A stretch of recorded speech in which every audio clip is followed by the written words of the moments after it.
ദുറൂസുൽ ഇസ്ലാം part 2 രണ്ടാമത്തെ chapter മാലുൻ റാബിഹ്, ലാഭമുള്ള സമ്പത്ത് എന്നർത്ഥം വരുന്ന പാഠത്തിലെ തദ്രീബാത്താണ് വായിക്കുന്നത്. ഒന്നാമത്തെ പ്രവർത്തനം നഖറഉ വനഫ്ഹം, വായിച്ച് മനസ്സിലാക്കുക. മാലുൻ റാബിഹുൻ, ലാഭം നൽകുന്ന സമ്പത്ത്. ആതാ, നൽകി. ബൈറുഹ, അബൂ തൽഹ റളിയല്ലാഹു അൻഹുവിന്റെ ഉടമസ്ഥതയിൽ മദീനയിലുണ്ടായിരുന്ന മികച്ച ഈത്തപ്പനത്തോട്ടം. ബിർറുൻ, പുണ്യം. ബഖിൻ, ബഖിൻ. ബേഷ്, ബേഷ്. അസ്സദഖത്തു, ദാനം. ബലാഉൻ, പരീക്ഷണം. മുൻഫിഖ്, ചെലവഴിക്കുന്നവൻ. അംഫഖ, ചെലവഴിച്ചു. ഖലഫുൻ, അഭിവൃദ്ധി അഥവാ പകരം. മുംസിക്കുൻ, പിശുക്കൻ. തലഫുൻ, നാശം. ഫാസ, വിജയിച്ചു. ബുഖ്ലുൻ, പിശുക്ക്. ഖസിറ, പരാജയപ്പെട്ടു. ലാ യുഹിബ്ബുല്ലാഹു, അല്ലാഹു ഇഷ്ടപ്പെടുകയില്ല. ഇസ്റാഫുൻ, ധൂർത്ത്. ബലിയത്തുൻ, ആപത്ത്. സിറുൻ, രഹസ്യം. ജഹ്റുൻ, പരസ്യം. ഹിർസുൻ, ആർത്തി. രണ്ടാമത്തെ പ്രവർത്തനം നുബയ്യിനു സിയാഖ്, സന്ദർഭം എഴുതുക. ബഖിൻ, ബഖിൻ എന്നതിന്റെ സന്ദർഭം എഴുതാനാണ്.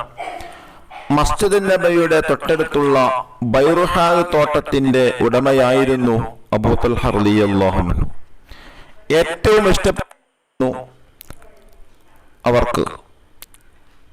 നിങ്ങൾക്ക് ഇഷ്ടപ്പെട്ടത് ദാനം ചെയ്യുന്നത് വരെ നന്മ കരസ്ഥമാക്കാൻ സാധിക്കുകയില്ല എന്നർത്ഥം വരുന്ന ആയത്തിറങ്ങിയപ്പോൾ അബൂ തൽഹ റളിയല്ലാഹു അൻഹു പറഞ്ഞതാണ്. മൂന്നാമത്തെ പ്രവർത്തനം ഉജീബ്, ഉത്തരമെഴുതുക. ചോദ്യം 1, അള്ളാഹു നമുക്ക് സമ്പത്ത് നൽകിയത് എന്തിനാണ്? അള്ളാഹു നമുക്ക് സമ്പത്ത് നൽകുന്നത് നമ്മെ പരീക്ഷിക്കാനാണ്. അവനെ തൃപ്തിങ്ങളിൽ ചിലവഴിക്കുക. ചോദ്യം 2, സമ്പത്ത് ചിലവഴിക്കാൻ പാടില്ല. എങ്ങനെയെല്ലാം? അള്ളാഹുവിന് ഇഷ്ടമില്ലാത്ത കാര്യങ്ങളിൽ ചിലവഴിക്കരുത്. ആർഭാടങ്ങളിലും അനാചാരങ്ങളിലും രുത്. ചോദ്യം 3, ദാനധർമ്മങ്ങൾ നൽകേണ്ട കാര്യങ്ങൾ എഴുതുക. 1, പള്ളി. 2, മദ്രസ പരിപാലനം. 3, കുടിവെള്ളം നൽകൽ. 4, സാന്ത്വന പ്രവർത്തനം. 5, രോഗികളെ ചികിത്സിക്കാൻ. ചോദ്യം 4, അബൂ തൽഹ റളിയല്ലാഹു അൻഹുവിന്റെ തോട്ടത്തിന്റെ പേരെന്ത്? ബൈറുഹ.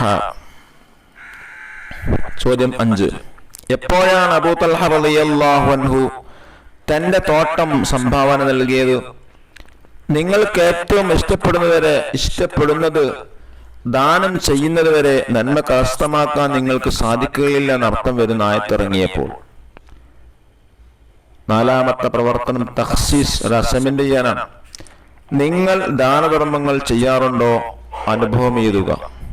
ഇത് ഓരോരുത്തർക്കും ചെയ്യേണ്ട ആൻസറുകളാണ്. പലർക്കും വ്യത്യസ്തമായ ഉത്തരങ്ങളായിരിക്കും. അതുകൊണ്ടാണ് ഇതിൽ എഴുതാത്തത്. ഓരോരുത്തരും ദാനധർമ്മങ്ങൾ ചെയ്തതൊക്കെ എഴുതി അതിനനുഭവം എഴുതുക. അള്ളാഹു തൗഫീഖ് നൽകട്ടെ. അസ്സലാമു അലൈക്കും വറഹ്മത്തുള്ളാഹി വബറകാതുഹു.